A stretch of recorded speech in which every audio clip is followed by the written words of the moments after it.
కన్నబాబు ఇదేయించామంటున్నావు కదా, 15 సంవత్సరాల నుంచి నువ్వు ఒక 15 సంవత్సరాల ఎమ్మెల్యే అయ్యావు, అసెంబ్లీకి వెళ్ళావు. ఒక్కరోజు నువ్వు ప్రజల కోసం మాట్లాడావా?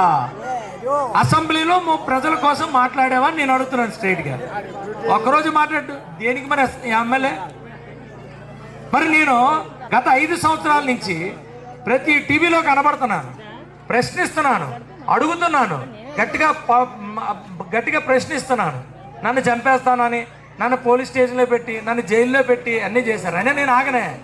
ప్రజల కోసం ప్రశ్నించాల్సిందే. కరోనా వచ్చినప్పుడు కన్నబాబు పరిగెట్టి వెళ్ళి ఇంట్లో దాక్కున్నాడు. మరి ప్రజలను ఎవరు చూస్తారమ్మా? ప్రజలను ఎవరు చూస్తారు? ఒక హాస్పిటల్ లేదు, ఒక ఆక్సిజన్ సిలిండర్ లేదు, ఒక 108 లేదు, ఎవరు ఏది పట్టించుకోలేదు. నాకు కరోనా వస్తే నేను అన్నీ మళ్ళీ అరేంజ్ చేసుకున్నాను. మరి నాకు ఎమ్మెల్యే లేదు కాబట్టి ఆ రోజు నా మంచితనంతో నేనేదో 400-500 మందిని బతికించుకున్నాను. మీరు అర్థం చేసుకోండి ఇవన్నీ.